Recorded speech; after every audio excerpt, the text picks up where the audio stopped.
Hello again. I haven't been very active on the broadcast for the last few days. I'm in North Carolina, and it's been fun here with Russell and Lori. But I wanted to talk to you today about what makes people gamble. I had gone to a racetrack in Ruidoso, New Mexico. I frequently went to racetracks to find horses that wouldn't run well to make jumping horses or dressage horses out of. This was back before we were breeding a lot of them in the United States. Most of our good dressage horses and good jumping horses have some kind of thoroughbred blood in them, and they bred a lot of those in the European area before we got started at breeding them in the United States. And I have a theory that there is a time that thoroughbred blood hurts a horse. It's when he doesn't have it. And I'm very partial to thoroughbreds, but to develop the jumping horses and the dressage horses, they started with draft breeds and some Arabians and a mix, but a lot of thoroughbred breeding in the European continent and gradually brought them forward. Now there's a lot of them all over the world. But I went to England to buy horses because one of the reasons I went over there is that I could go look at 25 or 30 head a day that all met the criteria that I wanted. Mainly, I wanted big horses, athletic horses. I wanted them to be 16 hands or better because that's what the market wanted. There are instances where little horses have done just as well, but it's the rare little horse that can compete against the well-bred big horse. And so in the United States, sometimes I would go 200, 300 miles, and it might be 3 or 4 weeks uh, to see one or two horses that were 16 hands. And so it was handy to go to Europe, and it was a good thing. And we'll talk about some of that a little later on. But anyway, I got over there and picked them. But I wanted to visit today about what makes people gamble at racetracks. And as I said, I'd gone to Ruidoso Downs in New Mexico looking for horses.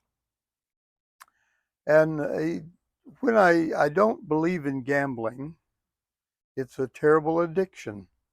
But when you go to a racetrack, a race is more interesting if you've got a $2 ticket on it. And I would take a $20 bill out of my billfold and put it in my shirt pocket. And that had to buy everything I bought in the course of the day, all the drinks, all the food, everything. And I was free to make a $2 bet here and there. Well, I'd had a very good day at Ruidoso, and I had a little better than $1,000 in that shirt pocket. And so I went down to the saddling paddock at the last race, which was a thoroughbred race, and the hard, strong wind had blown in from the north. Well, the Ruidoso track is a 5/8 mile long track, and if you're going to run a mile or longer, they had to start over on the back straightaway, and so they were running north and run into that strong wind. And I thought it's going to take a big stout horse to run into this wind. Well, there was a gray horse in there that was close to 17 hands, big, strong thing. And I thought, let's look him up. And I looked up in the farm chart. Well, the last race he had won was at a mile and a half. And this race was a mile and a quarter long. I thought, he might have the staying power to do that. And so I had thought, Lee, if you go home with that $1,000, that'd be a good lick. But if you don't take it home, you'll never miss it. So I took 40 back out of it and put in my billfold so that I would go home a winner. And I picked out this gray horse. Well, his odds on the tote board was 95 to 1. And so I put $800 on his nose to win. Now that lowered his odds some because it's a small track and a $800 bet that influenced the odds. And so put that on him, and I picked two other horses that I liked, and I put some on one of them to place and on another one to show. That's second and third place and show. And so they went to the gate. And when they opened the gate, the jockey just asked this big gray horse to run. Now, if you're going to run 1.25 miles, there's somewhere in that you need to take a little breather. You need to relax him a little bit. But he didn't. He just asked him to run. And up to into that win, the first time, he went 8 lengths out in front of everything. Turned the curve and came around, and I was standing up about 100 yards from the finish line. And when he came by me the first time, he was just running, and the jockey was just asking him to run. And there were a couple of other horses moved up on him a little bit, and they went around the curve and back into that back straight. And the jockey's just asking him to run, just put out everything he had. And he ran back out to around an 8-length lead.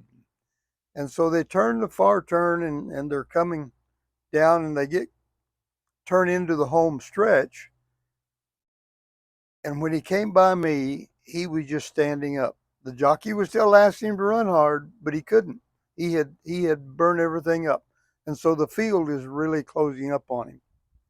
When they crossed the finish line, it was a photo finish. And I learned in the next few minutes why people gamble, at least at racetracks. If he won, I'm going to walk out of there with around $40,000.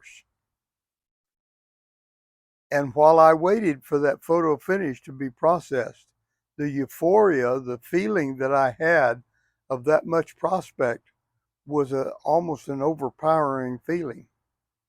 And but he got beat. He got beat by that much. Okay, 1 inch. And but the horse that I had picked for second was first, and the gray horse was second, and the horse I'd picked for third was third. And so I came home doing really well. I won a little better than 4,000. But I contemplated that on the way home and made the decision that I wasn't going to bet again because there's too much enticement to those kind of things. And but every horse has a use, okay? And there are all kinds of races that they bet on. They bet on stock horse events, on team pinning, on uh, everything. Somebody's going to start wagering on it. But if they do, there's an addiction that goes with wagering. And I've had some friends that have had the gambling addiction, and it ruins families. It does all kinds of bad things. And it's easier to just not do it. Uh, Go and enjoy the racing. Put a $2 bet on, but limit what you're going to bet just for the entertainment's sake, because it's more fun to yell a horse home that may make you $5 or $10. Don't bet big money, because I promise you, you'll lose more than you make if you go out trying to win big scores. That's true of poker. That's true of anything that you do where gambling is involved. Know that's a truism. Don't gamble. Don't gamble on horses. Don't gamble on anything else. Make what you do.